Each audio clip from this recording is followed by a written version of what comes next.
Problematic? The brother can ask the question again. Okay, want me to start over? Or? Yeah. Okay, my question is, if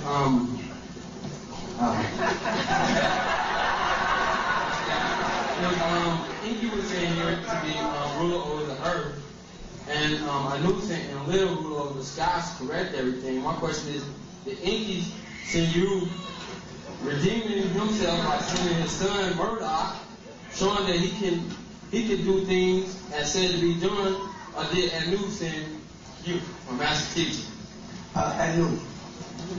Anu sends Enki, and Anu sends me. Enki couldn't send me anywhere.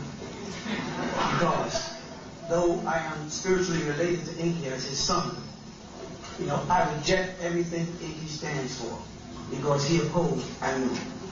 It was a strong decision because I was conceived through a reptilian wife of Enki as a disagreeable, a warrior, a defender. And I had to change my whole genetic structure, recalibrated so that I could work on behalf of the new, but act as a defender of the innocent at the same time. So I had to be given the ability to kill when killing is not in the Anunnaki's nature.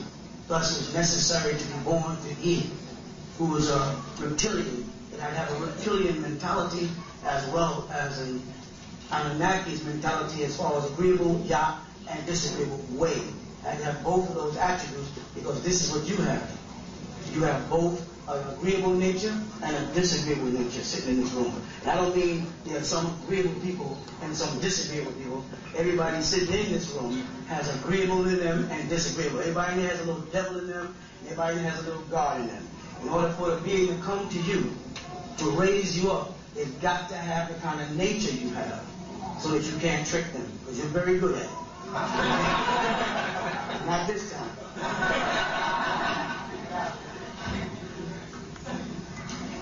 Nothing to resist. Don't want to triple. Anything else? The brother from Washington came down a long way, and people from Washington, I assume, are in the house. Good to see you all out here. He did a very good job. He's a good teacher. I know you'll learn a lot.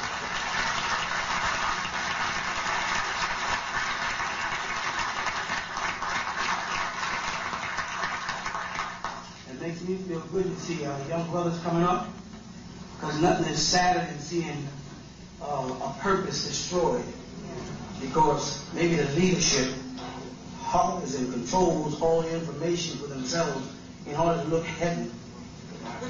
And then when they pass on, there's no one to pick up that baton and keep running. It's good to see that these young men are coming up, and I'm hoping to see some young sisters get up there. Not necessarily, young doesn't mean nothing to me, though. You know how I was. Young has nothing to do with age. It means in stages of learning. I want to see some of these young sisters get up and also teach and carry this word out, because I know you know what time we're in. I know you can see the world and conditions of the world. And needless to say, the clock is ticking louder than ever ticked before. And time is running out. And I'm not going to preach doomsday. I'm not going to tell you that the end of the world is coming, the end of a kind of world is coming, the end of a kind of rulership is coming, and it's high time for it to go. So that the new world, and not new world order, but the new world can come into play where love rules and not emotions. All right? What else you want to talk to me about? Go ahead.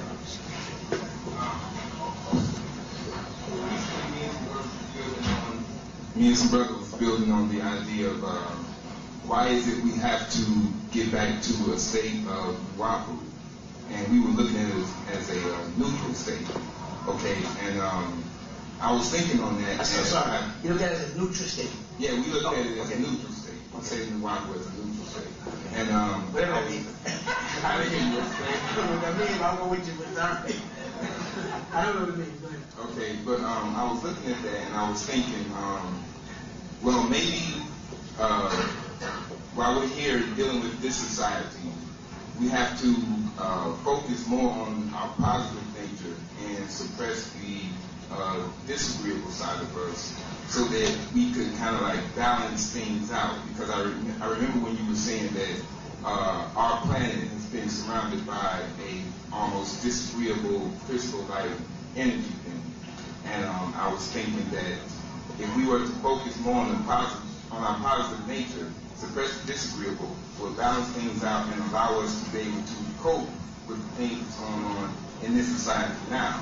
But later on, once we establish our state of Nuwaupu, we would then be able to get back to that neutral state and then exercise both our agreeable and disagreeable using sound right reason. So if that's what's going on, is that what's going on? Is that why we have to focus more on our positive nature? That probably a little heavier than what I would say. To me, sound right reasoning is already in each of us. What has happened is all our reasoning, our sound judgments, and most important, right decisions has been overlaid by theatrics. In other words, they took out reason and replaced it with belief. And in belief, if you try to reason out what you believe, you're usually called a blasphemer or a troublemaker. If you belong to a religious denomination, let's say Christianity, for instance, for starters, and you're a devout Christian, and someone attempts to assassinate the Pope, you follow? You say that's a very sad thing. That's a very sick thing to do. That's how you see it. And that is a way to see it. But in Nuwaupu, the next way to see it is, why is the Pope ducking? You follow? Why would the Pope attempt not to die if the greatest of all glories is to be back in the bosom of God? And if you are the Pope, you're about as close to the bosom of God as most or any man could possibly be. You have to ask, see, what Nuwaupu does is it raises that kind of question through reasoning that bothers people. Because it says, why is the Pope driving around in a bulletproof vehicle if him and God is tight?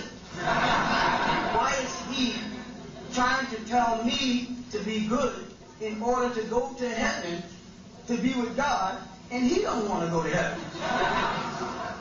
Billy Graham passed out giving a lecture, and he's on his fourth collapse. His fourth collapse. And he is fighting to live. He is trying to live. He's got all kinds of tubes in him, and breathing machines, and heart pumping machines, and he wants to live. I would assume, get with me, I would assume that Billy Graham would want to die if Billy Graham believes in heaven. If he believes that when you die, you go to God and you go to heaven, why is he trying so hard to stay here? And the first thing that happens to most of the people in this room, once they become frustrated, is, I don't want to live. If they're religious, they don't want to go to God. Why is the Pope and Billy Graham and a multiple amount of other religious leaders, including my beloved brother, Minister Louis Farrakhan, standing around with a bunch of bodyguards standing around?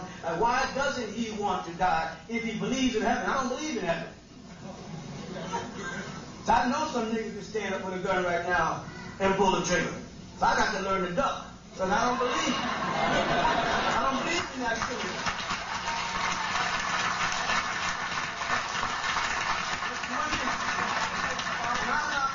You to be so God-fearing that you don't have enough sense to duck when a nigga stand up with that gun. But the men that say they believe that they're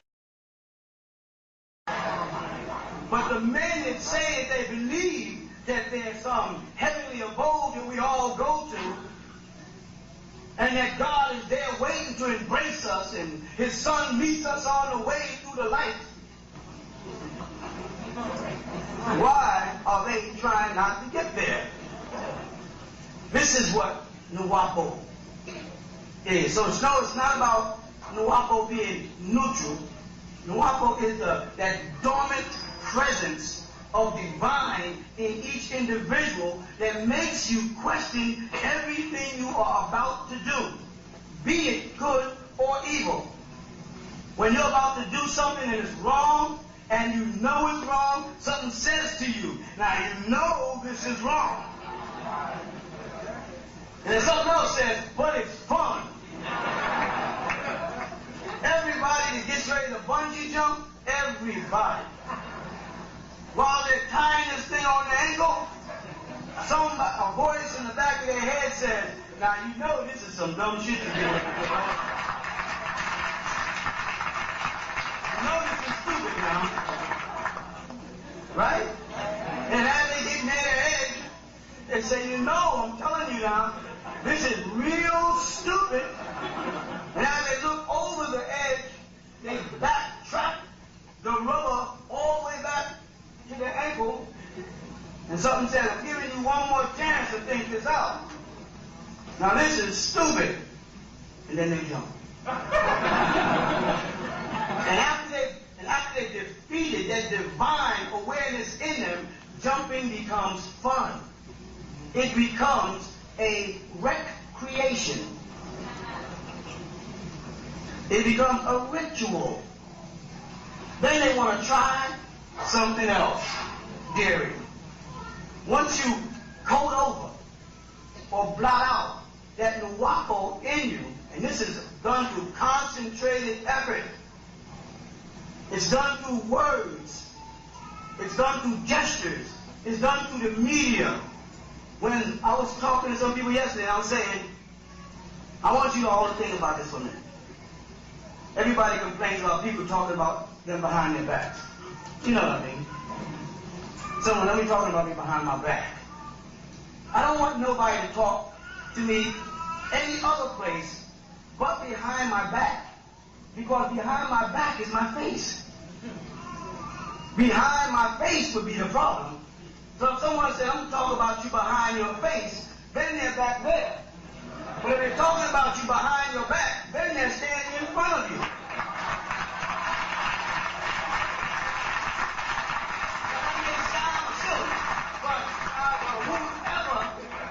Taught us to accept this ass-backwards thinking has succeeded in tricking us to think the way they want us to think. And they tricked us into fighting Biggie Smalls against Tupac and had them really thinking they were gangsters. I mean, they really think they're gangsters. They make the faces. They make the videos with the hats and the guns, and they walk into clubs like the Godfather, and then they shoot each other. And I think this Bible says, as a man thinketh, so shall it be. These people think themselves into their own destruction. But what type of tricks are used to make us susceptible to that type of thinking? It was frightening. How easily is it done? I remember talking to y'all months ago when kids were still wearing baggy clothes, and I said, pretty soon they're going to be fitting clothes. Yeah. They're going to tighten the clothes up. Sneakers has got to go. Lugs are in. After lugs comes in wingtips. Pretty soon the women are wearing tight clothes and wigs and nails and lips and everything because it's money involved. It ain't about nothing else but money. Now, how is it that they can have 90% of the people who are on television you see today wear velvet? Because somebody decides it's time to bring in velvet. And now people are wearing velvet. And they decide next month it's time to bring in satin. People be wearing satin. That's because you have given up that Nuwaupu in you. You listen, you open your eyes and you digest things, and what you digest is able to change the way you feel and think. It actually goes against your better or best judgment. You see what I'm saying? And that way they can say stuff like, you can't make up a word like overstanding because it's not in the dictionary. And I say, well, there's no dictionary in the dictionary either, there's definitions. If you got an understanding, an overstatement, I can have overstanding and an understanding. Is it bothering you because you knew one day I would figure out that this Bible and the Qur'an, they give us a great understanding. They have a lot of knowledge in it, a lot of wisdom in it, and a great understanding. But the only being or beings that was here before it, that would overstand it, you follow that? Or overview it, or write it, would have to be God. Mortals would be given it to understand it, to stay beneath it. But God was there when it was happening. And that's why it's called mystery. And mystery prefix my story. That's why they don't want to ever call it a history book. And you can tell them, well, because Abraham was a Chaldean, and Chaldean's a geographical place on the planet, and he's back in time, then this, if I read the story of Abraham, I'm reading the history of a man. So this is a history book. I said, no, this is the holy book. I said, well, okay, then it's a holy history book. It's a history book. Now, what does the history have to do with what I'm doing today? Nothing. So why are so many people caught up in this history book? Because it gives you the key to controlling the emotions of people. It gives you a word that I greatly dislike, believe. And why I hate the word believe so much is because when people get to talking about you in front of your back,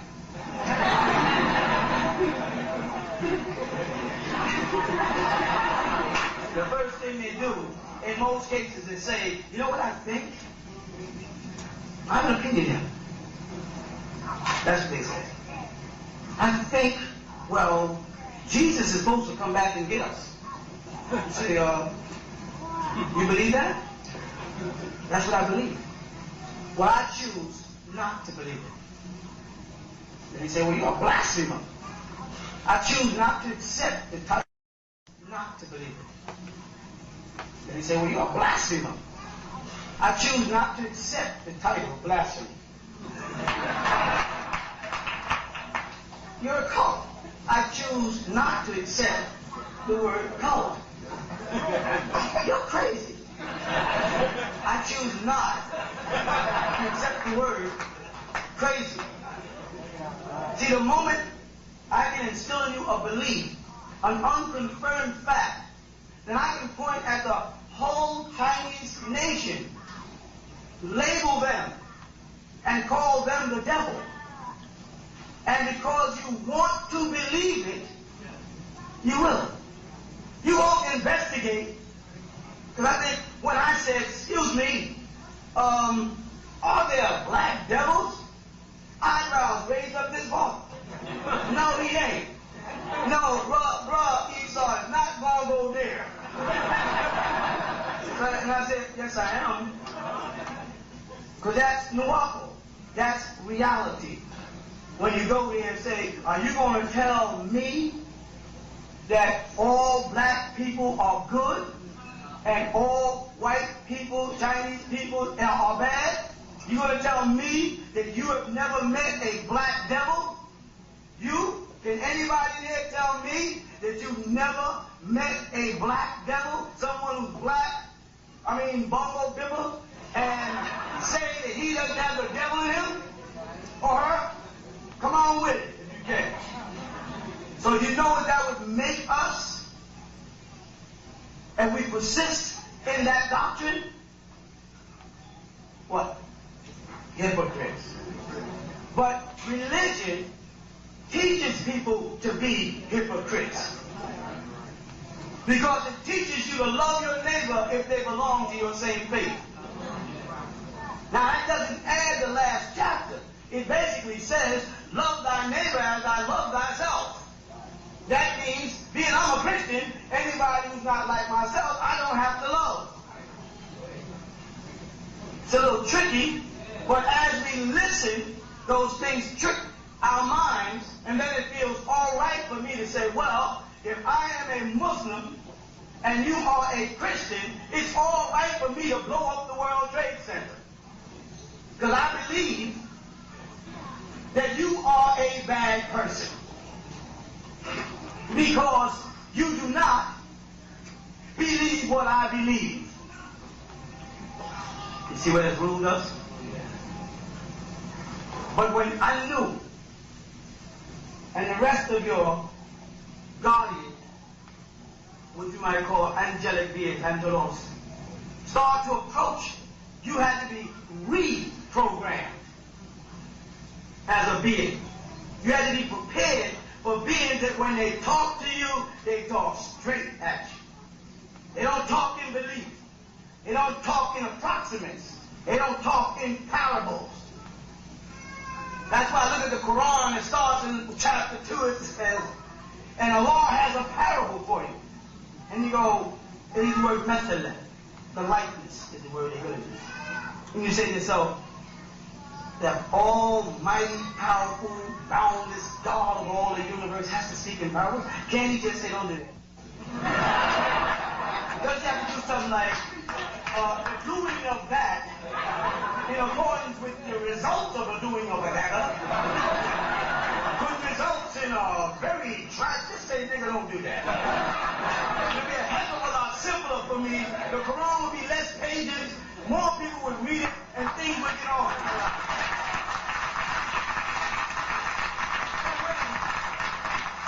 When you open this book here, to the book of St. John's, let me see what it says here. It's a nice little book. It's still a nice book. It says here, in the beginning was the Word, and the Word was with God, and the Word was God. The same was in the beginning with God. All things was made by Him, and without Him there was not anything made that was made. In Him was the light, and the light was the light of man. And the light shineth in the darkness, and the darkness comprehendeth it not.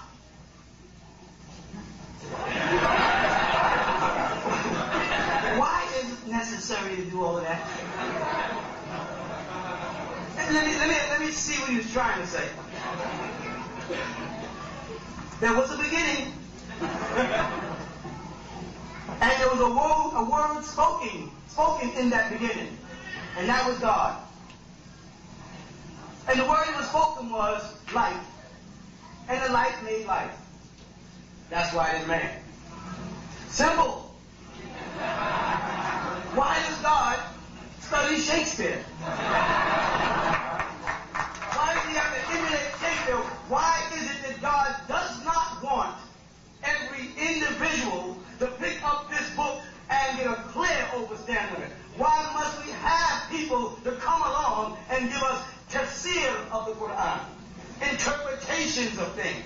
Why isn't the Qur'an so clear that everybody that picks it up would understand it? The Qur'an tells you it has no intentions of being clear. It starts off alif, lam, mim. 3 letters. Then it goes ذلك الكتاب لا ريب فيه هدى للمتقين الذين يؤمنون بالغيب ويقيمون الصلاة ومما رزقناهم ينفقون. Sounds nice. Most of y'all going, what is he saying? Let me tell you that most Arabic-speaking Muslims are also saying, what is it saying? And they say it in Salah, and they're still saying, I did it for 50 years, not 50, 40, before they click the light on. Said, what is it saying? So you go back and say, brother, what does alif, lam, mim mean? Those are 3 letters. A, L, and M. They're the initial letters of the Surah Al-Baqarah of the Qur'an. What do they mean? They say, nobody knows. Any ex-Muslims in there? Don't be ashamed to hide now. You know you're out here. All I had to do was yell Assalamu alaikum when I came in. Y'all what is up? When it came out in there, you wasn't in. No. They don't know what it means. Yet, the Muslim world will hold up the Qur'an and say, this is undisputed guidance. ذَلِكَ الْكِتَابُ لَا رَيْبَ فِيهِ. That is this. El-Kitabu, book, la, no, raiba, doubt, fee, in it. They literally open it with there's no doubt in it. And then when you ask them, what does those three letters mean, they say, I don't know. And somewhere along the line, they have not made the equation with I don't know and I wish I did know with doubt. What does that mean? It means that the initial writer knew that anybody who started after that and called it unquestionable or undoubted was a believer. Thus they call themselves mu'minun or mu'minat and mu'min. We are believers. The word mu'min doesn't even mean believe. Come on, amen meaning faith. And faith is damn near as bad as belief. But you still ask me to subscribe to something that's not been confirmed. You see that? But as we approach the time, or what they refer to as the information age, we are being informed by our beings or ancestors, or as I often would say, descendants, because they're descended. They are triggering you now. They are opening you up where you have the ability to be prepared for their presence. Because in the state of mind that most Christians and Muslims are in, if Jesus came out the sky, they wouldn't know what the heck to do. They're waiting in his hand and reverend and saying, I'm telling y'all that Jesus is coming now. Soon now.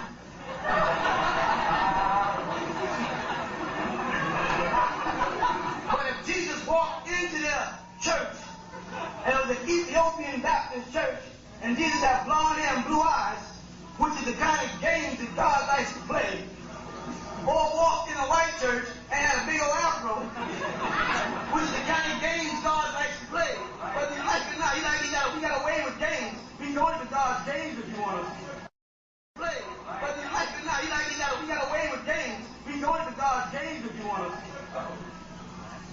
What would happen? And he walked into the church of the Black Madonna right now in Atlanta, and he had blonde hair and blue eyes and said, I am Jesus. They would throw him out the church. And he walked into a KKK church. Uh-oh. Oh, yeah. Oh, yeah. Yeah, you know it's true. And had a big old boop-boopy-doo afro. Big old Michael Jackson afro about and said, I am Jesus. They would throw him out the church. Well, they would, no, I think it's a little biased to say that they would crucify him in the KKK church, but they wouldn't crucify him in the Black Muslim church, because the Black Muslim church is equivalent to the KKK church. The same ignorance prevails. Whether you want to accept Farrakhan as the Grand Wizard or not is your business. But anybody with any intelligence see that he is just as dangerous as the Grand Wizard in a philosophy that teaches people to hate each other.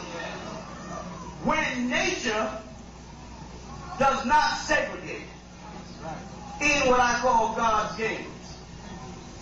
The people right now in Canada that are buried under ice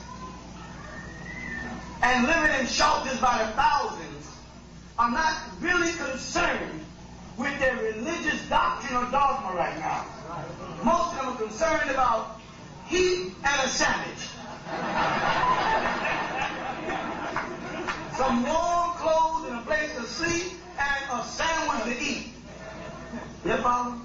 And they would share that sandwich with a white person, all black person, anybody would share because nature, Reverend, nature is bringing the reality to us. Because nature doesn't segregate. Humankind is way past their limits on the planet. You are supposed to have been gone ever since you started taking needles or vaccines to survive. When you have to immune your body against nature, when a child gets all these vaccines, nature is basically saying, I want y'all out of here. I want y'all off my planet, out my house. Because y'all are menace to each other, every animal, every tree. I want y'all out. So now when the baby's born, the doctors tell them, you must get at least 16 shots, I think we talked about before. Before you're 16 years old. Or you have any of a number of diseases that would kill you. Who is providing these diseases? God. There'd be no diseases if God didn't want diseases. Are you hearing me? And you say there'd be no AIDS if God didn't want it. Say, well, some men, they went into a laboratory and they experimented and they came up with this germ. Yeah, but God gave men the intellect to go into the laboratory, and God made those type of germs that could come together and be that deadly, and designated the time for it. You know how I know that? I know that because you believe in this Bible. And this Bible says, according to your belief, that the people in Sodom and Gomorrah were homosexuals. And they didn't die of AIDS. So what happened? God got a new idea? Blowing up homosexuals and destroying cities ain't good enough? So he came up with a bacteria?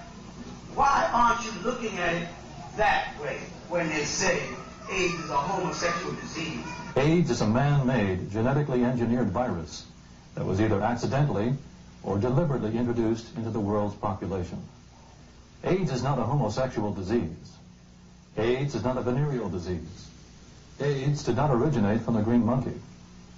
AIDS is not prevented by the use of condoms.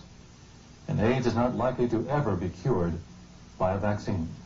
Your reverends, this is Jerry Falwell's Moral Majority, and Billy Graham, and Reverend Price, and Reverend Swagger, and Reverend... Well, he wouldn't say that. He got no sugar in his own shoes. But most of them are saying that God brought AIDS into existence to eliminate homosexuals. And they go back to Genesis and say, God sent angels down from heaven to eliminate homosexuals. Thousands of years ago, he had to use a method of blowing up the city. Now God uses germ warfare. Doesn't that sound like God belongs to the United States of Negro? Because thousands of years ago, or hundreds of years ago, in the First and Second World War, they were blowing up people. Now people came back from Desert Storm and they're complaining because of germ warfare. So please listen to what I'm saying. So you're telling me God used bombs like in Hiroshima and Nagasaki a long time ago, and now God uses AIDS, germ warfare, like they did in Gulf Freeze. Don't you see that some man wrote this and he has God stepping down through history with him? And he has modernized God's judgment up to the level of his. And he can't even take God beyond his level because it ain't God writing it. And if it was, you'd be able to go into this book and find something in here, or the Qur'an, the Bible, or the Qur'an, that is non-earthly. It would be a cue to you that this is from somewhere else. But you can't tell me anything in these books that are not related to earth. And when they tell you and me about, this is not really funny, but hell, Betty Shabazz already had hell. Now, if she was a wicked woman, what would she be getting being she got burnt to death already on this side of things? You hear me? What would be her judgment? Would God have to come up with a new system, a new kind of fire? But in here, fire is described as sulfur, fire and brimstone. Go into the Greek and research. It uses the elements of the planet. And all of us are familiar with fire in its many forms. Right? Right. And oxygen is needed to keep it burning. Right. God speaks about rivers in heaven. Hydrogen and oxygen is in heaven. The tree in the garden, it had to grow before Adam met it. Now did God come down with some angels and plant a full-grown tree in the garden for the sole purpose of testing Adam and Eve? Or did they plant seeds in the garden and wait for it to grow? Listen to me right now. God came down to earth where there was a garden and no tree. He plants a tree, nurtures the tree of good and evil, lets it grow, and then sends some innocent children he created who he knows don't have nothing inside their head, and lets them walk up into the tree, and a snake who he obviously created, because he created, he had a snake waiting for him like this, who was the most subtle of all the beasts of the field. First of all, snakes are not beasts of the field, but anyway, let's just keep going on. The snake is around the tree waiting. Here comes young Eve. No offense to women. She was dumb in so far she didn't know anything. There wasn't nothing to know. Ain't nothing was here. It's not an insult. It's like, there's nothing. You're holding a book and ain't got. I can't learn nothing. So Eve is walking down the road, minding her business, and here a beast who this book describes, Genesis chapter 3, verse 1. Oh wait, I went all the way to Genesis 24. What am I running? Now the serpent was more subtle than any beast of the field which the Lord God had made, not created. And there's a difference in them. So this being was cunning. That's what subtle means. Manipulative, conniving, shrewd. Right? And then I send a little innocent girl. Because I'm assuming being Adam and Eve was just born.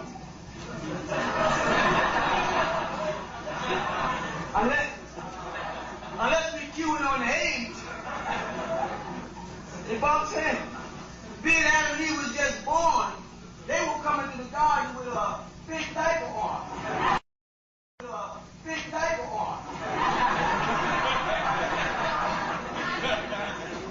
And God had the mat waiting next to the tree for them.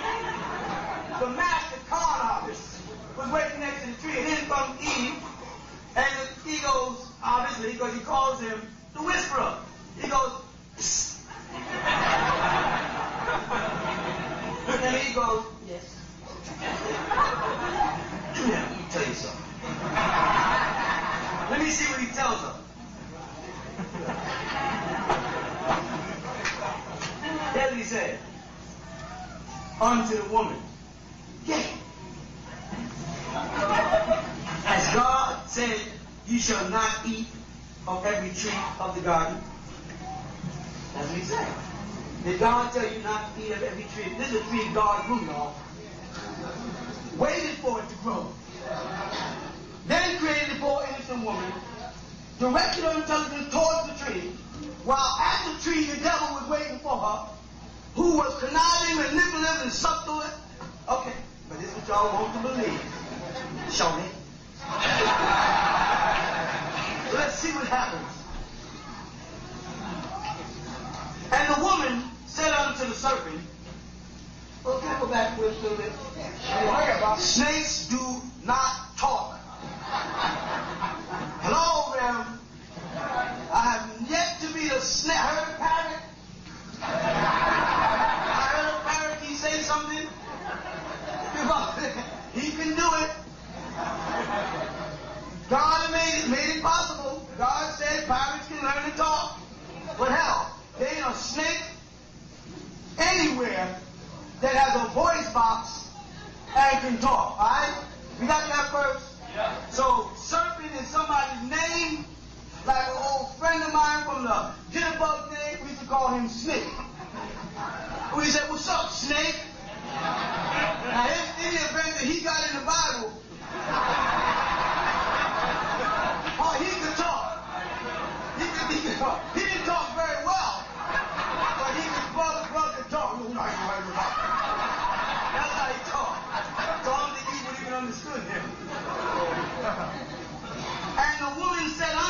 but now she's talking back to a snake. Now, come on. You walk in the garden, see a snake around a tree, and the snake says, come here. And you gonna go, yes. You're talking about sending your children somewhere being unprepared. I didn't jump from the Old Testament to the New Testament and come up with the same kind of unprepared child of God.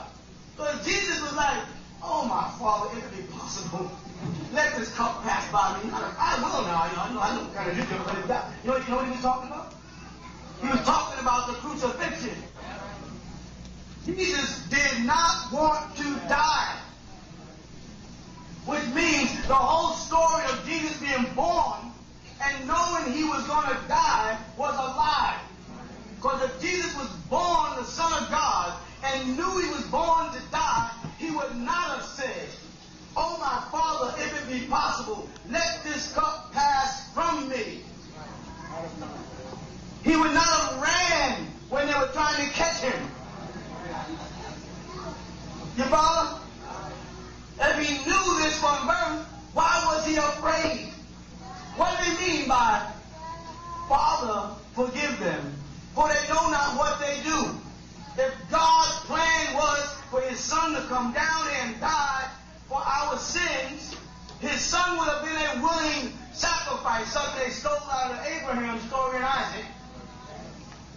But his Son, Jesus, if you read the Bible, did not want to die. Like the Pope. Now, why Jesus didn't want to go back to his Father? They said that he fell in the garden and he sweated blood. Homeworld was really going. I want to see one of y'all people there bend down and pray and sweat some blood. You know how hard homeboy had to be praying to change sweat into blood? But this is fake day and time. This is reality time. And this may not sound or sit right with your fancy, but until you can prove it otherwise, then you're going to have to deal with it. Until it shakes that spell of ignorance that is making us hate each other all over the world. And we the people, we're supposed to do something about the people that rule us that don't have all their marbles. Whether they rule us from the pulpit or Congress, wherever, we got to check them out. And we've got to get to the point where please don't get angry at me, where you're doing what I'm doing to people, and you tell people ahead of time. Don't get angry with me because I'm not a believer. Don't get angry because I'm not spooked out. Give me some concrete answers. When I finish talking for a little while, I will ask that brother right there to step up and sit over there so I can take that seat, and I'll let any one of y'all who want to come up here, who say you Jesus, or say you Muhammad, and you want to get up there and talk to us so we can ask you some questions, you can have this here. But don't get mad, because every time I ask questions, people get mad at me, because I go directly at you. I don't hold no punches because I'm dealing with the one thing that anybody or nobody can tamper with, and that's my soul. That's all I got left. They didn't took it. If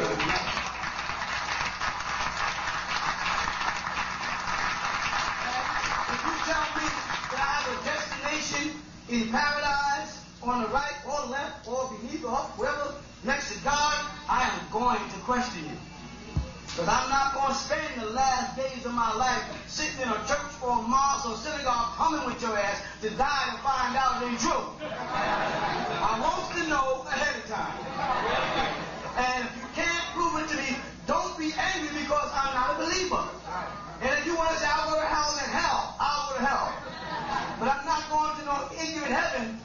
And to add to that, if the kind of people like Mother Teresa, the Pope, and the religious men I met in the Islamic world, if they're in heaven, I don't want to be there. I don't want to go to a place where you sit down forever and do absolutely nothing. I don't want a couch with rivers flowing beneath it, with angels running around feeding me. I don't want to do that forever. I'd rather struggle on earth trying to get a job than to sit in the playground and do nothing but look at flowers all day. You can do that in the insane asylum. And never have I ever seen on earth to the about heaven is an insane asylum, where a bunch of people are sitting around in a day room with clean clothes and nothing to do.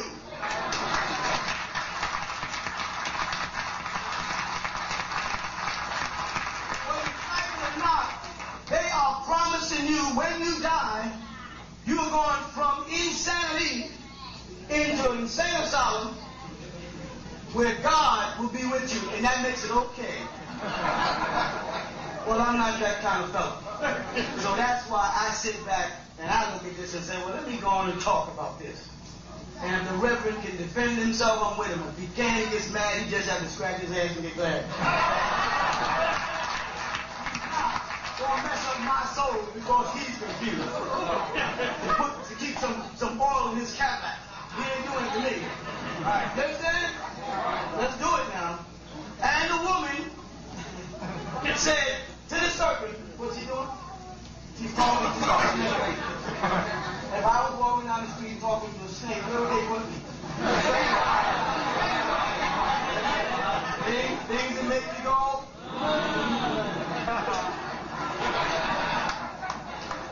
She said, now first of all, he's talking to her. This is women for you. We, if she includes us, she done pull us in and had him somewhere drunk probably. He didn't know what the grapes was doing. He just ate the grapes and got drunk first. You don't know. That's what most of us men do. We don't know. Y'all gotta forgive us. You know, when women get together, they call us dumb. We dumb. And so, we may eat of the fruit of the trees in the garden. That's all of them. But of the fruit of the tree which is in the midst of the garden, God has said, ye shall not touch it, neither you shall not eat it, neither shall you touch it, ye shall die. Die. God told Adam and Eve, or Adam or Eve, or Eve as she incorporated Adam, don't touch this tree. All the other trees you can touch. This one here, don't Adam or Eve as she incorporated Adam. Don't touch this tree. All the other trees you can touch. This one here, don't touch it, because the day you touch it, you're going to die. The word here is mut in Hebrew. Dead. It's not allegorical, it's not spiritual. The Hebrew word is mut and means dead. Not like not moving ever again. Cease breathing. Add the name is John, they add ED like John on the end of it. Dead. You got to be real. That's what it says. Dead. Now God said if you eat that stuff, I'm gonna kill your ass. You got me? Now that's clear to me. You wouldn't have to tell me that twice, not God. You don't have to tell me that once. I said, I got you. The servant said, I said, who are you, man? How do you get the balls to even question the big, the cheese? I want to know who you. I wouldn't be questioning God. I would be questioning the servant. Not one time in here, she started to say, oh, man, who you? Right.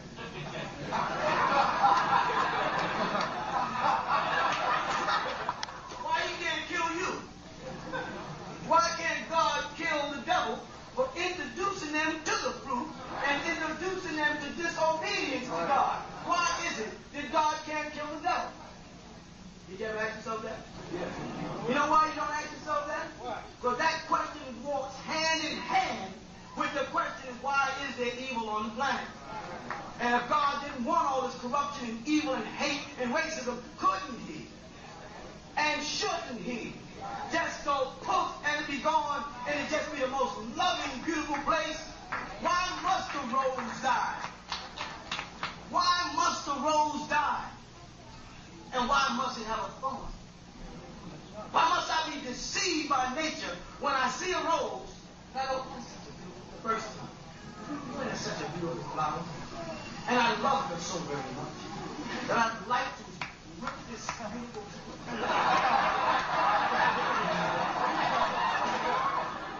beautiful flower out the ground and kill it to give it to her and show her that I love her. And so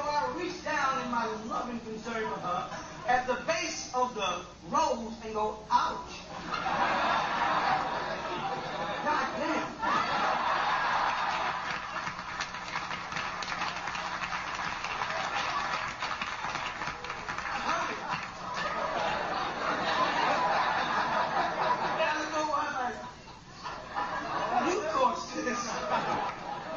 Why must the rose have a thorn? Why must the tomato spoil? Why must the racing horse break his leg? I will speak to you of a time when your destiny lies. Because of the ancient days when you view across the skies. We of the Ethereal beings Anunnaki Elohim. What you must refer to as the elders or the Respian. On our planet, Risk, we had a living atmosphere. In our heart world, we had... No. Yea, ye shall not surely die. Now the devil is thinking for God. For God does know that the day ye eat thereof, your eyes shall be opened, and ye shall be as gods, plural, knowing good and evil. So, the means by which a person becomes God is for them to disobey God and inherit evil because they already had good, because they were created in the image and after the likeness of God. So the only thing he could be talking about at this point is inheriting the evil side. So the way to become God is to become evil. That's what your Bible says. And I'll read it again for y'all who don't understand or overstand or in between stand what I'm saying. Verse 4 of Genesis chapter 3 says, thank you very much, John. And the serpent said unto the woman, ye shall not surely die. Now the devil is not scared of God. Right? He's not scared of the being that makes thunder and lightning and earthquakes and rainstorms and parasites and diseases. He said, you ain't gonna die. There's a powerful individual here. But God's power, would you? No. He's doing it. You ain't gonna die. And then goes on. He says for, but it means because. Because God does, it's just said, because God knows that the day that you eat, at that day, because there's the word then there, and in Hebrew, then your eyes shall be open. What does that mean? What does that mean? When Eve was walking in the garden and she saw the serpent, did she have her eyes open or closed? Open. So what does this mean? It means your spiritual eye. You see? And it's so colorful, it's so you know, they're so swami. You know, so soupy to go your spiritual eye.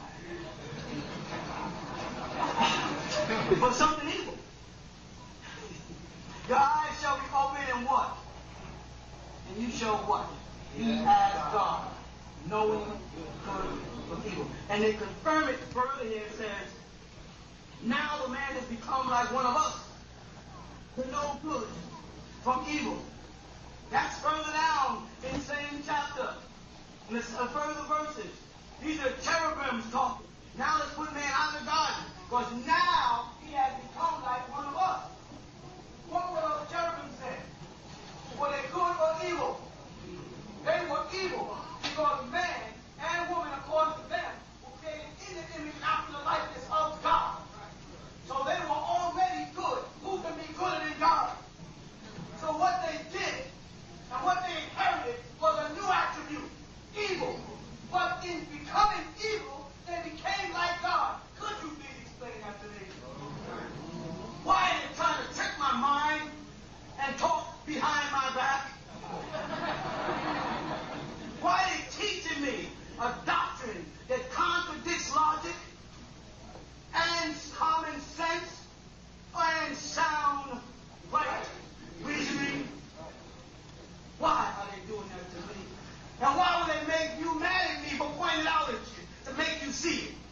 man's crazy. That man talks against the Bible. That man's antichrist. That man, why? How can they get you to do that when all I'm doing is reading to you what you've been reading all your life? And you are helping me to see the interpretation. I didn't pre-write the interpretation. We're doing this right now. And if you could read this another way, then bring your natty ass up here.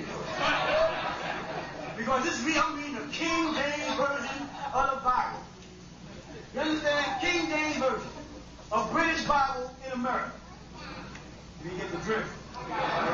It should be American Bible in America. In America. Alright. And the woman, and when, check this, and when the woman saw that the tree, so now it's okay, now she see, that the tree was good for food, it was edible. Nowhere in here does it say apple. There's no apple in there. Somebody stuck apple in there. In Sunday school, apple got in there. Apples are not that old. There's over 1,000 species of apples. What kind of apple was it? Was it a Mac?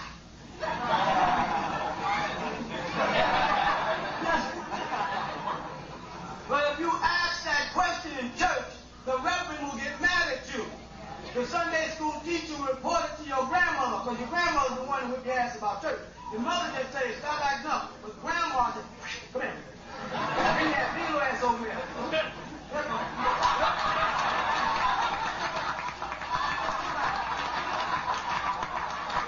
say that again to you. If you question, she'll tear you up with that switch. You know that switch I'm talking about, that singing switch. You hear me? Just because something inside of me, something says, Ma, well, if Adam and Eve were the only people on the planet and had two sons, Cain and Abel, where did they get their wives from? Why? You little heathen, go to your room. That's where it started. That's where the block got placed in. So when I start talking about you, you start going, ouch. Even you grown, you still get that sound. Your mind is conditioned not to question this book. So you start saying, that man crazy.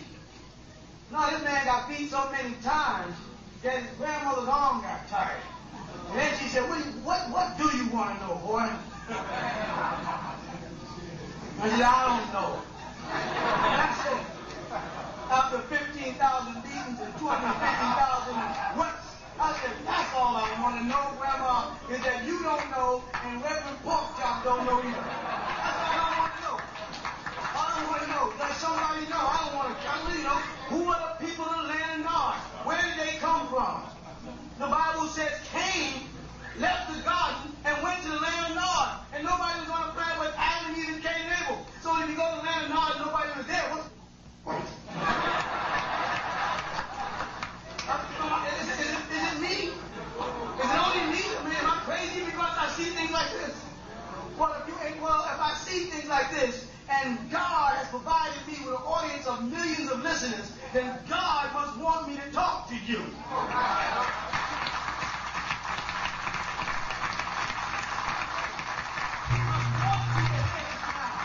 There must be time to hear it. Because people are coming to Nuwaupu from all walks of life. We got people in Russia, all in Malaysia. In Nigeria, there's a conflict going on because our people are spreading it over there and the Muslims are getting mad. All out in Ghana, South Africa, all the way over to Japan even. They're asking, will you put the books in Japanese? I said, if I could, I would. But I can't, so I shan't. But in the event that someone does, or do, you got it. Why is it time to know the truth? Can I dwell on it a little more? Who was Cain afraid of killing him? When he told God, the burden you put upon me for killing my brother is too great. Anyone who catches me is going to kill me. anyone who came, nobody's on the planet except you, your father, well, you killed your brother. He wasn't there no more. So there's the mother and father and you. Who was he afraid was going to kill him? And this opens a can of beans to the reality that the planet had people on it before Adam and Eve. Now, archaeologists and paleontologists all recognize that. But Reverend can't teach you that. Because he'd have to give up that cap. Because he cannot explain who these people are. But we talked about a part of the Bible here in Genesis where it says, and the gold of that land is good. And it takes thousands of years for gold to process it, not even more than thousands of years. For coal and earth to crush down and become diamonds. But the Bible talks about the diamonds of God. It talks about gold in Genesis. But the Christians will tell you that the Bible is not more than 6,000 years old. Stretching it in Islam to 10. But it takes millions of years for Mother Nature to make gold. So how is it in Genesis that the gold of the land of Ethiopia is good, and man wasn't even on a planet a hot week in Genesis? The planet must have existed millions of years before Adam and Eve in order for God to say the gold of that land is good. There must have been people on the planet Earth in order for Cain to find himself a wife. There must have been evil people before Adam and Eve and the serpent if Cain was afraid of somebody killing him who God didn't know. God's information was limited. God didn't even know those people. And the Bible says there were giants in Genesis chapter 6. There were giants in the earth in those days. Who gave the giants? Because if Adam and Eve were not the giants, and they were created in the image and after the likeness of God, then the giants were bigger than God. That means the giants were the one above, not God.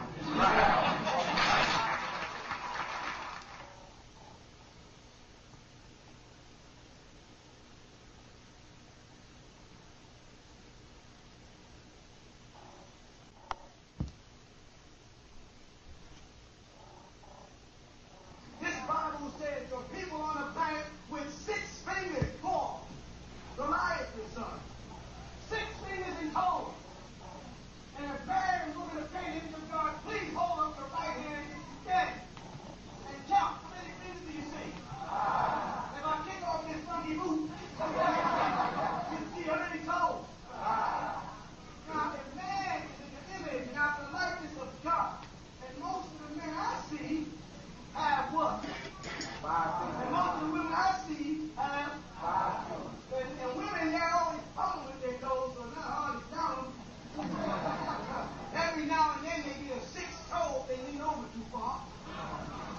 That'll come to you a little later.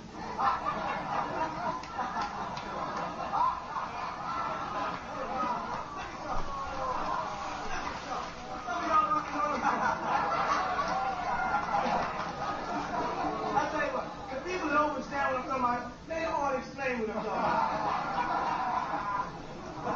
Whose image and whose likeness are the people in the Bible with 6 toes and fingers then?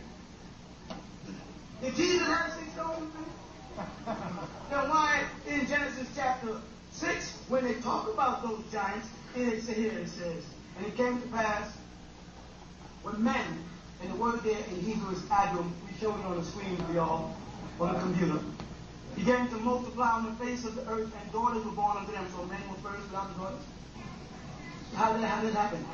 How did men multiply on the earth without daughters? Do it again. And it came to pass, when men began to multiply on the face of the earth, and daughters were born unto them. So the men were multiplying without the women first? Bull crap. Scientists have proven that there's a gene called a mitochondria, DNA, proving that woman was on the planet first. This is wrong. This is just flat out unscientific and wrong. So now you want to know what man who did not know science wrote this crap. It's not a genetic fact any longer. Now what? But Reverend will say, you just got to believe. Believe Malachi crazy. And you say, okay, Reverend. Now I go to verse 2. That the sons of God saw the daughters of men, that they were fair, and they took them wives of all which they chose. What? Men was on earth, they multiplied and had daughters, and now sons of God took these daughters. Who are these sons of God?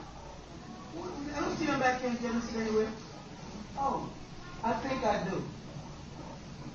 I think I see them. I think these sons of God might be called cherubims. I think those sons of God might be called us. Now man has become like one of us, to know good from evil. I think these sons of God must be evil beings that were giants that was on the earth before man. I think that damn serpent belonged to that group of people who were leaning on that tree, who was a giant, a cherubim, and had the power to go against God. He had power to resist the orders and commandments of God. I think I found the realm. Power to go against God. He had power to resist the orders and commandments of God. I think I found the realm.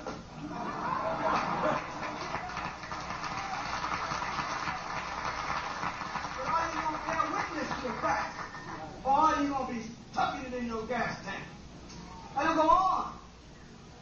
And the sons of God told the daughters of man that they were fair, and they took them wives of all which they chose. They selected some and left others. And the Lord said, now God steps in, Yahweh is in the Hebrew. And the Lord said, my ruach, my soul. Take this. God steps in and says, my soul shall not always strive with man. For that, which don't make any sense. For I did that in English class, I failed. For that he also is flesh. Who are we talking about? They say Jesus in the Christian church. This is talking about somebody who apparently is evil. This is talking about somebody who is one of the giants. This is not talking about a son of Adam. And Jesus was called the son of Adam. Like Adam. Conceived like Adam. But right here in Genesis chapter 6, and the Lord said, my spirit shall not always strive with man, for that he is also flesh. Yet now, his days shall be 120. He's going to live in the flesh for 120 years. That's not Jesus. Jesus lived 33 years, according to you, not crucified. Ain't but one man in the whole Bible lived to be 120, and that's Moses. And unless Moses is the Son of God, then that contradicts the God so loved the world that he gave his only begotten Son. Or his unique they tried to put in the New Revised Version. You hear me? Why are they playing these games with your mind? Because through this book, wars have been fought. Thousands of people starved and died. Hate.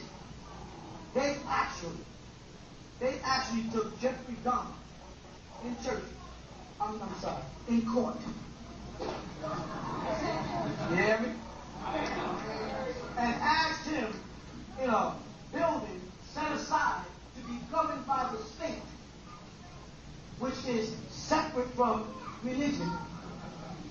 And asked him in this building set aside for the state that is other than religion, do he swear to tell the whole truth and nothing but the truth, so help me God. In this building, separate from church, governed by the state, they're asking him to make a religious proclamation.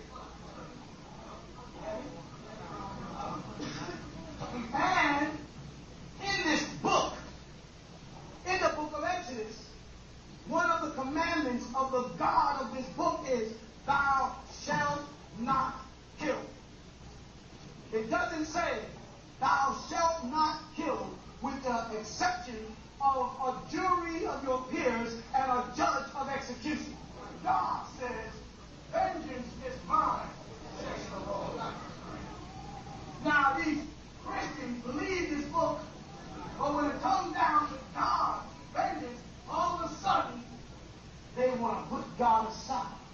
and say, don't believe God. Sounds familiar? Let us kill him. They want to kill the boy. What's the kid who grew up Christians will stand up there saying, kill him. Kill him on national television. They interviewed each one. Ask them, how do you feel? I think you should get the death penalty. Where is the Christian spirit? Where is the belief in God's commandments? And who gave the judge the right to give you the death? Who did? And how did this book here end up in court anyway? Shouldn't they have you swearing on the Constitution?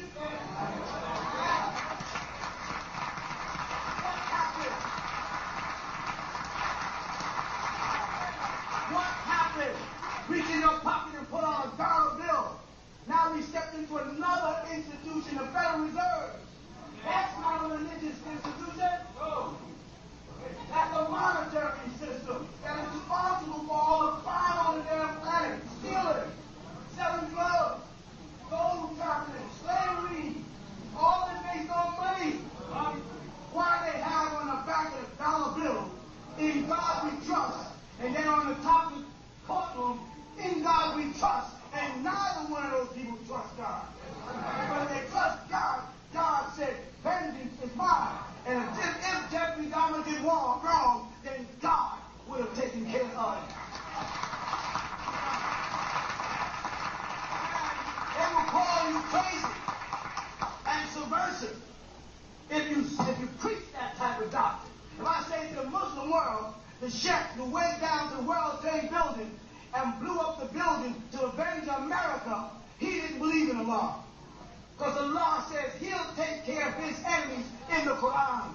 So what were you doing? You were trying to be Allah?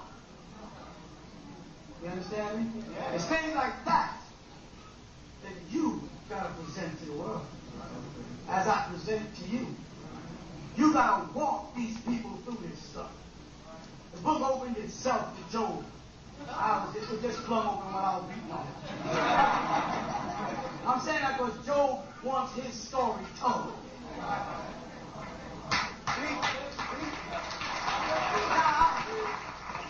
Now, if you are a spiritual person, then you believe that this Bible opened itself to Job. You see me throw it down and bang on it, and I look back, I was in Genesis a minute ago, and now I'm at Job.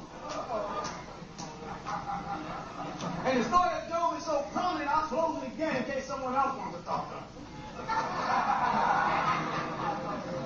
I want to know why God singled this man out. This good, not good man.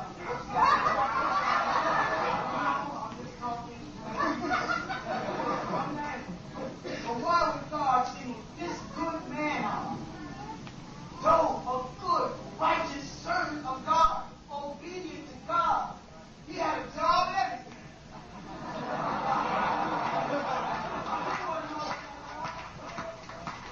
He did everything he was supposed to do. He was a family man. He had his flocks, he had servants, everybody was happy. And one day, the angels, they didn't call Job and say to Job, we can go visit God. Job was down in Georgia, minding his business, taking care of his family affairs. And the devil goes with the angels. First of all, why do the angels let the devil hang out with them?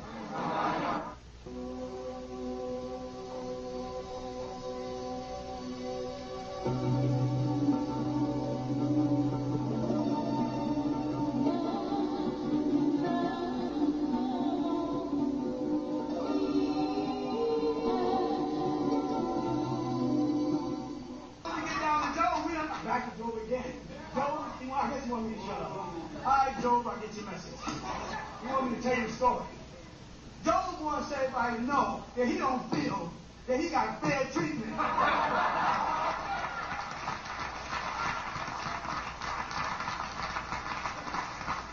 wants us all to know that of all people on the planet, Job is saying the same thing many of us have said. Why me? Why my brother gotta die? Why my daughter got to die? Why my mother of them guys. You want me? I look at all them dope dealers and killers, and why are you wiping them out? Why are you killing the good? And everybody here has had somebody in their neighborhood that died. And I was a gangster too. And I know, I'm saying, man, Ralphie was a nice guy. Vincent just eviled away. But Ralphie's a nice guy in your neighborhood, the unexpected one. You be saying, oh, he had to die. He's a nice kid. It comes on television. People say, well, I don't know. The kid just pointed a gun in class and shot, and Bobby died. Bobby's a good kid. That's the way I'm saying. I can think of a few other things that should be dead. That's the way you think. You know what I'm saying? When you point out that this guy's good, why? Tell me why. How many people here have lost loved ones? I ain't trying to touch the heart, but I have too. And have to say to yourself, why? Why? I don't understand this. Where is the mercy? There's people with AIDS who are not in, what do you call it, what's the word? Not only sexual, they're not promiscuous. They're catching it by accident. Why? Why wars? Why these mothers send their children over to foreign countries for political purposes and they never come home? And their hearts are torn out. And all I got on the mantelpiece is a picture. Why? You know what I mean? I was in India. People there are dying. I was in Somalia, Ethiopia. People there are dying, starving to death. But because they're Hindu, maybe, or Buddhist, the God of Christianity and Islam doesn't care. So he gives the Saudi Arabians billions of dollars in oil money. You hear me? And he lets religious people of a different faith starve to death. I don't believe that crap. And I don't care whether you like it. I just don't believe that there's no God sitting up there and he's allocating success and suffering. And he decides that the good guy in the neighborhood should die, or the football star messes up his knee and has to retire from his career, or the opera singer loses her voice. It's a hell of a joke. I don't believe it. I don't believe there's a God that lets people live in one neighborhood starving and you can drive down the other side and everybody's living good. I don't believe it. I don't like his sense of humor. Stevie Wonder's a close friend of mine. You understand? And what would you do if you had the money of Stevie Wonder? You hear me? But God arranged for Stevie Wonder to have the money, but not the sight to appreciate it. And the beauty that he expresses through his music, if you know him, he's a very beautiful person. But he doesn't get the joy. But Michael Jackson. And I'm not talking about his skin disease. You know, he's cutting his nose. Ain't too many niggas in here after brainwashing wouldn't want to shave off that big old 4-finger nose you got, though. Let's not, let's be for real. You know what I mean? You understand what I'm talking about, right? People, right? That's what I'm talking about. Just like Michael Jackson, that's it. Same thing I can say about David Bowie or a lot of other people. Why are they giving these crazy people success? Why does Twisted Sister have success? Why does Luke Skywalker have success? And mean nobody no good. Lust and filth. Why? I don't believe that no God is that cruel. I just don't believe it. And if you do, that's you. And I know you Christian people all come, well, God, he don't like certain people. I don't believe God don't like people. I don't believe God picks out groups and religions and races and prefers them over others. I don't believe it. That's a human thing. And God, you had to personify into a human being just so you can justify human attributes by saying God came down to earth as a man. So you know he can think and act like you, so you can justify your low-way thinking. You didn't want to keep God as a supreme being outside of the physical realm because you could not predict his decisions. But if you make him a man like you, then you can say God thinks like me because he is God in the flesh, Jesus. Very convenient for human beings. And God don't care. Oh, chicken's going to be in heaven? I'm asking y'all, are chickens going to be in heaven? Right? See what I'm saying? You understand what I'm saying? So grapes are there for you to rip them off their vine. Well, your head looks like a grape to somebody twice the size. Well, their greatest pleasure was popping your head off and drinking the juice out your brain. Because most of the women in here, can women raise their hands? Come on, women, raise them hands up here. Don't be a child. Now, y'all know y'all think plants think. Women think plants feel. Or you unusual. Most women say, let me go and say, how you doing, baby? I know, what the question, eggshells. What are you putting eggs in there? Well, plants like eggs. Plants like eggs? What is a plant? You like eggs. So you assume that the plant likes eggs. Well, it makes it grow healthier. You ever think it's trying to get out of the base? It's trying to get away from you and your egg.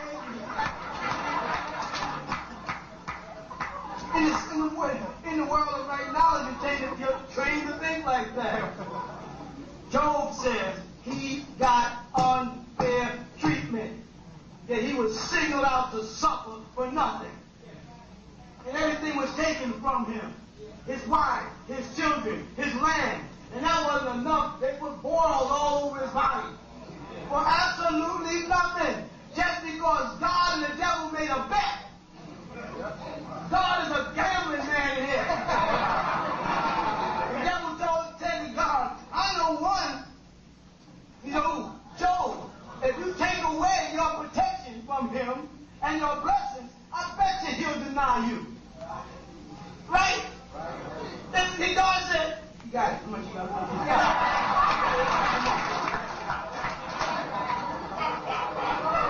I'm telling you, God is betting. Read the book of Job. He is actually making a bet on Job's life. Tell me where that's fair. Tell me how that's fair. And then God said, well, after it's all over, and God won the bet, and he folded the roll and put it back in his robe. I assume he made a robe. I know Miss God makes him something. He puts his money back in his pocket, and then he looks back at Job and says, I'm going to fix you up. So he gives Job another wife, some new flocks, some new children. I don't want another wife. I want the wife I was loving before you and the devil made a bet with my life. I don't want a new wife.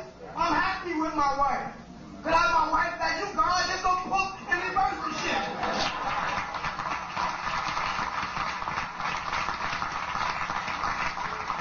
Can't God reverse it? Couldn't he just say, let's go back and remove it, and it gets between him and the devil? Say, so you can't get Job. Now close the book of Job. Let's move on. Could he do that? Did he do that?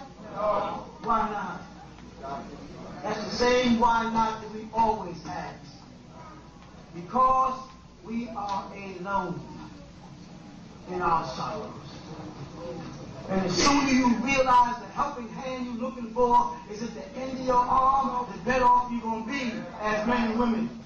The moment you make up your mind, them doggone crazy eyes made Egypt a place we all would love to visit but can't go because of Islamic fundamentalism and fanaticism attacking people. So damn it, if Muhammad didn't go to the mountain would have came to Muhammad.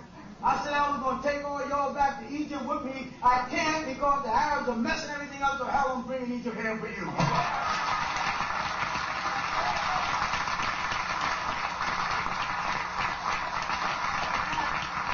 that in itself is nothing but an example of what every one of us can do. We all can change the condition of things, right? But it's an individual thing. Each one of you have to make up your mind to not believe anything. You follow that? And when they tell you to believe it, say, I don't want to offend you. I just don't believe it unless you can prove it to me. He's going to get mad at me. I may be stupid. I may be naive. It may be my fault. But I just don't believe it. I want to know. Because that belief system is what made us hate each other. That belief system is responsible for war and death. You understand? And And I don't want it no more. And I don't want the sons and daughters of God to want it. And I get confused in here about who they are. This book here is real confusing. I can keep reading, I can keep showing you more and more and more confusion. That Adam and Eve story, it goes on here. Where are we at here? You want me to go some more with it? Yeah. Let's look at this thing while we're here. Y'all don't mind a little time, do you? It says there. Back to 6 again. And when the woman saw that the tree was good for food, why? Why did God make it good for food if it's something that they shouldn't want? Okay? And that it was pleasant to the sight. Why did God make it so beautiful? Because you're going to say, because God, I'll let you say, because God was just with it. And a tree to be desired to make one wise. She took of the fruit. Desired to make one wise. She took of the fruit thereof and did eat, and gave also unto her husband, which were with her, and he did eat. Why? Why did God make a tree forbidden for human beings? Not endow them with enough intelligence to know better. Instead of being after them, that is the most cunning person or being on the planet, and then make the tree good for food. Not just chicken, but good chicken. Not just good chicken, but chicken that looks good. And chicken that I can learn how to cook. They all make me wise. Why would he do that? You say because God was testing us. And I say, why does God have to test people when he can just go, boom, here it is. Boom, here it is. Isn't that the way they say? We say, I remember we say, kun fayakun. Allah says, good thing, kun fayakun. In existence, and in be, or as you say, be it shall be. That's all, boom. But yet women have babies in 9 months. No, I ain't no boom. When you women prefer to just go, boom. Well, not that fast with the jiggity, but that fast with the boom.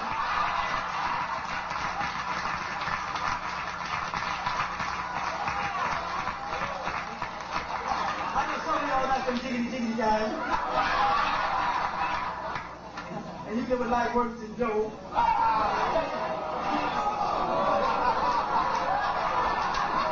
it's alright.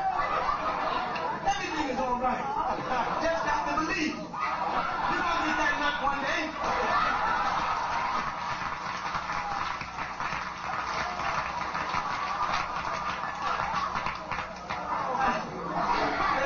Let's stay on track. So, and the eyes of both of them were open, and they knew that they were naked. And they sewed fig leaves together. Needles? Thread? What kind of thread? Have any of y'all seen fig leaves? Go look at fig leaves. You can't sew fig leaves together. This is just some stuff that's written for somebody who's going to go, okay. Okay. You never be able to go, fig leaves. Go to your computer, bring up figs. Leaves on the fig. This is parabolic. This is a myth. This is a spiritual soul. That's what they do to your mind. It's like, they ate the fruit and then did like it there. Oh, what's that?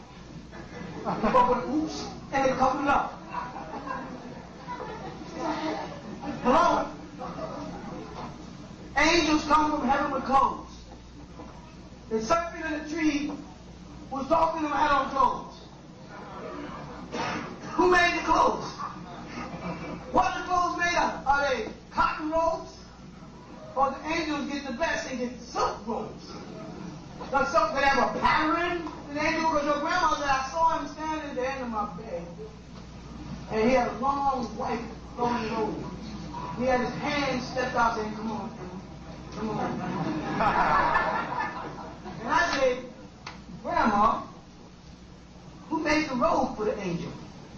sewing machines in heaven, Grandma? Or there are seamstress in heaven? Then my mind goes, get a flash back to that switch. But it stayed in my mind as a young man to question it. Why I was given that curse or gift to this day, I don't know. But I do know that if I can get it into you, and you go back out in the world, you will set the record straight. Right. A lot of your grandmothers thought they were going to heaven when they died and spent the best part in the last days of their life coughing up money out their little stocking. They have a little stocking with them. Remember that? You go down the purse and take out a stocking, untie that stocking, and pour it inside there. That slimy ass reverend who's really a snake in the garden takes my grandmother's money. Have my grandmother jumping up and down in church, banging on a tambourine that she must bring herself. You understand?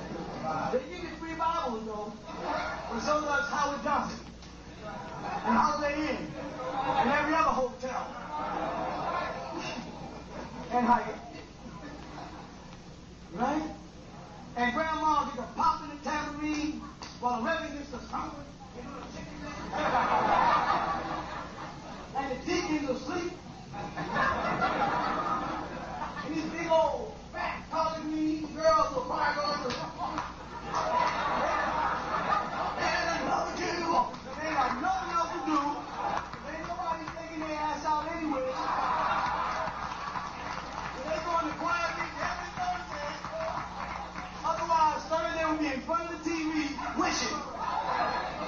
Whole bunch of women looking like the Nutty Professor. That's why. Why is the choir always big, 4 turkey-eating looking women? The big old wigs that slide as they sit. With skin in the wig that's not hollow up their forehead. The big old earrings that are made of plastic and are shining. And these gory ass outfits with these big ass titties talking like that.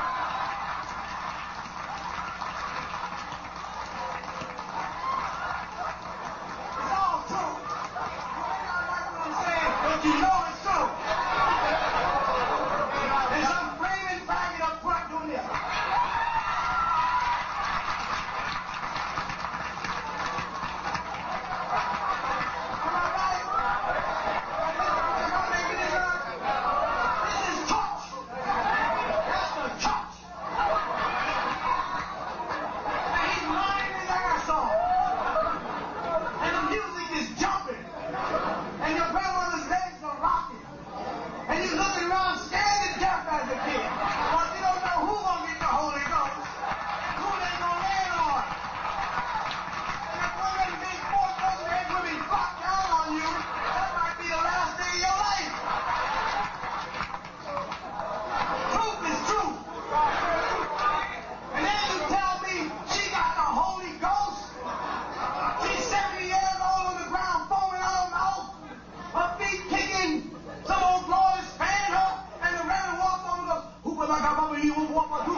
Because God wouldn't treat no 7-year-old because he constructed the body. He knows the bones are weaker then. He would never have a woman flop up out that chair and bounce down on that ground, falling and foaming out her mouth like she's having an epileptic fit. And the church cover that demonic possession up and say she's filled with the Holy Ghost. Which Holy Ghost, fool? I don't see that in here. Show me in here. He said, well, in the books of Acts. What about the books of Acts? It says speaking in tongues. Not in this book it don't. It says lisanun. Lisanun. Dialect. You know what that means? That there is an original classical language that has been broken down into colloquial language and becomes a dialect.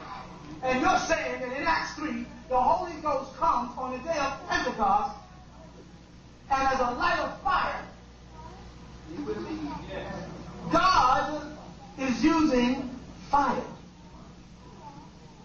You said to me that fire is the tool of the devil, and that tranquility and bliss and peace is the tool of God. But in the day of Pentecost, and peace is the tool of God. But in the day of Pentecost, while the deceptive, deceiving, punk-ass, shifty-ass disciples who ran their ass off when Jesus had a problem, after saying over and over again, Lord, we with you, Lord, we with you, when they came to God in the book of St. John said, them niggas ran. How you going to desert God? Can I walk with you there? Let's do it there. In the garden, a man's head is cut off. In the midst of everybody. And Jesus, the real Jesus, when you people were sitting there who think I don't recognize the real Jesus, they got the wrong story. The real Jesus reached down and picked the man's head up and put it back on in front of everybody. What kind of person would not believe that? If you were standing there, if you was a Muslim, if you were a Hindu or Buddhist or Satanic, and you were standing there and someone chopped somebody's head off in front of you, and a man that you heard was God incarnate, an avatar, and it was a Jessica, a portion of God in the flesh, he reached down and takes the man's head up and puts it back on, and there's no bleeding and no stitches. Would you believe that? Yes, you would. You tell me what soldier, centurion, or Jew that was standing in that garden at night when that happened, they wouldn't believe. And you tell me who wrote the story of them taking him away from there. But if I was a soldier sent to get you, and this man is Jesus, and he put your hair back on, ain't nowhere in the world I'm taking him into custody. Anybody who sent me got a problem. That's when you become a warrior for God. That's when you stand in front of God. You say, I'm going to defend you. You want to run like the disciples did. Not even that is enough. When they came and asked for Jesus, they said, which one of y'all are Jesus? He said, I am Jesus. And they fell on the ground, it says in the Bible. They all turned around and fell to the ground. Now these men came out to get Jesus. They were policemen. And the FBI was there because the Pharisees were there.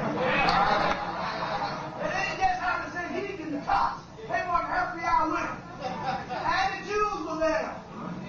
And they came to get the man. And Jesus was standing there because he didn't want any of his mortal brothers or children to be hurt. So he came out front. He himself came out. No, Jesus didn't send his son out.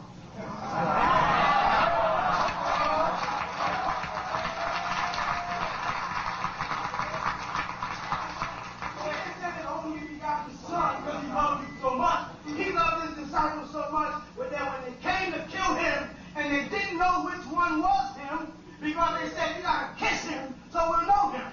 Right. Betray him with a kiss. But then Jesus didn't wait for that. He said, here I am. I'm Jesus. And read your Bible and tell you if they turned around and fell on the ground. They didn't have no flashlights on. They had lanterns. When they fell, the lanterns went out. But Jesus, out of the love of his disciples, a second time in the darkness to make it clear that they don't grab the wrong person and say, I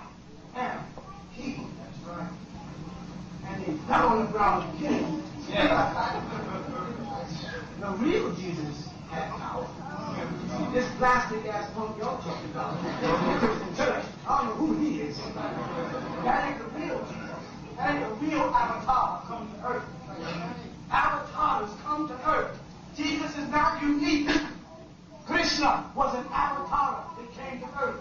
There's an avatar living in India right now called such a Sai Baba. An incarnation of Trinity Sai Baba. You're looking at an incarnation, an avatar. We come to earth to right the wrong, to set the record straight. Every cycle, you come to earth. You either accept us or reject us. But we will do the abnormal for you. And you have read this book your whole life. Your mother, your father, your grandmother, your grandfather, and multiple denominations of preachers and teachers, and none of them can show you what's right in it. And I ain't changed the word. I'm revealing the word that you can see that it's right.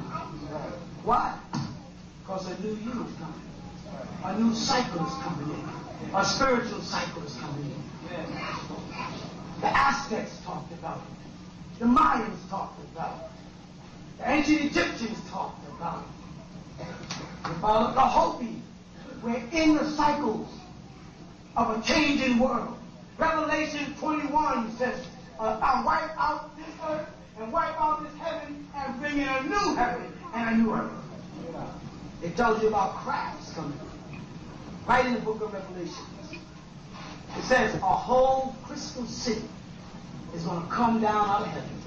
You want to go there? Yeah! I don't mind. I got as much time as y'all got.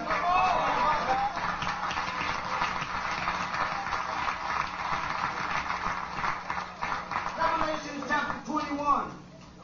And I saw a new heaven, Shemarium, Shemaz, Hebrew, Shemith, upwards. Greek, Aranios, Orion, a new Orion star. If you stand out here tonight and look up, you see the Orion star come new over the horizon. 3 stars lined up there, like this.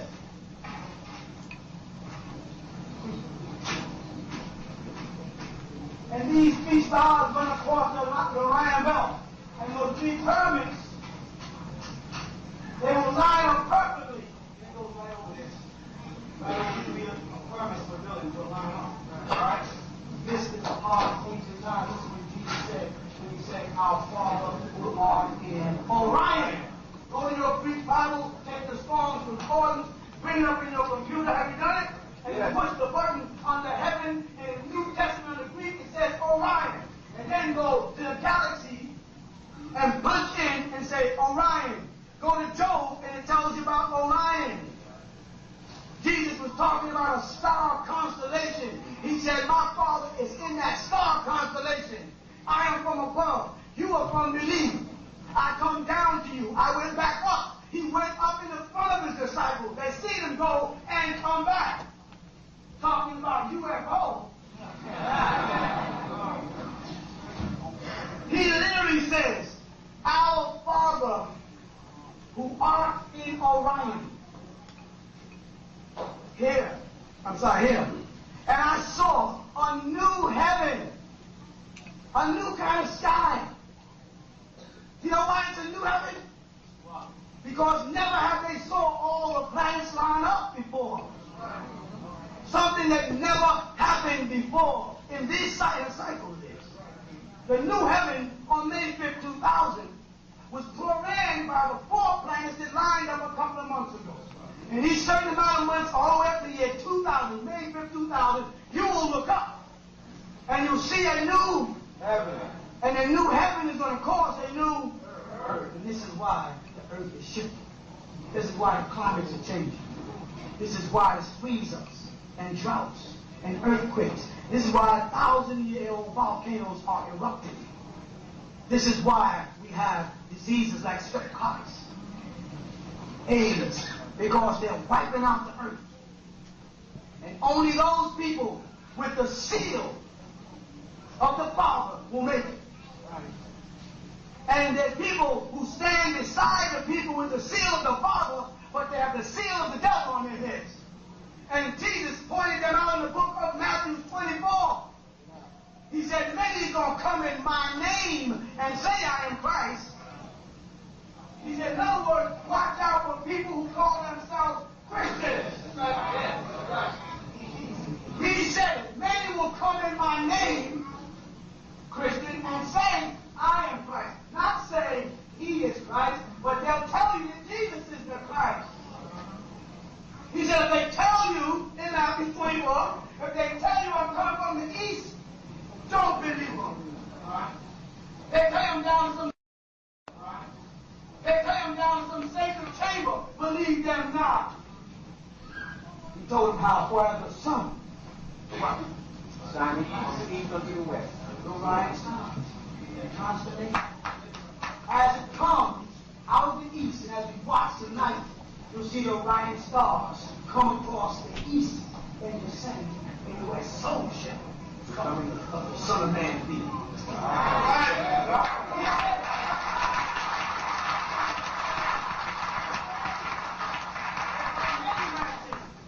In my Father's house, star constellation, there are many mansions. If it was not true, he said, I wouldn't tell you. But I only speak the truth. That's what he said. But they told us astrology is demonic. Astrology is this. Astrology is the devil. You know that? But yet, the three wise men followed the star out of the east to find out where that child was to be born.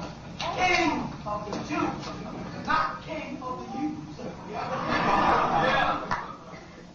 You understand? They followed the astrology charts from Persia. They were astrologers. The Bible calls them Magi. Called Magus. Look it up. It means astrologers. They charted. Jesus is coming by monitoring the star. And all the Christians will be told, don't look that way. When tonight you see three stars, three wise men come over the horizon, horizon,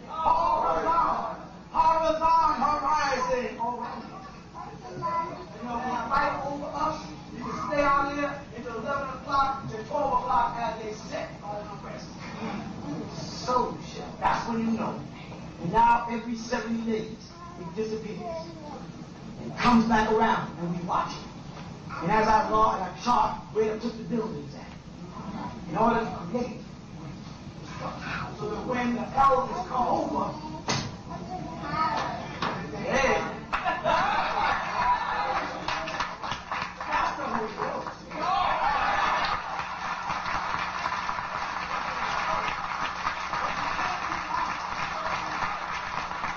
When the touches is so deep that you can't express it.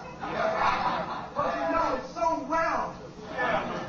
That's when this happens. And I saw a new heaven and a new earth. For the first heaven and the first earth was what? Passed away. There were no more. Now watch. And I, John, saw the holy city, the new Jerusalem, Urushalayim. Uru means city of Shalom, of bliss and peace. I saw a new one, not the old one, not the Jerusalem that Christ came to, but a new Jerusalem, a new city of peace. That's what we're trying to build out here today. A peaceful place where people can live for, of, and by each other. Where people that were drug addicts give up the drugs, and people that were prostitutes give up the prostitution. People that steal stop stealing, and everybody cares for all the children. And everybody is their brother's keeper. If it wasn't meant to be, he wouldn't have asked him. He said, am I my brother's keeper? That's what Cain said. If it wasn't meant for you to be your brother's keeper, then God would have never had the angel ask him. Yes, I am your keeper, and you mine. Yes, I am your watcher, and you mine. Yes, I am your protector, and you mine. You got to protect our families. There's nobody nobody else ain't going to protect us. We got to build community, a city of peace, and then the energy, the beauty, the love, the harmony will just generate. They say the smoke of the burning incense reached up to heaven, and God smelt it.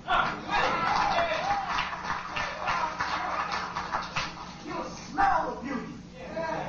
You understand? When you send this servant down and say, see that city over there? Go down there and see what my children are doing.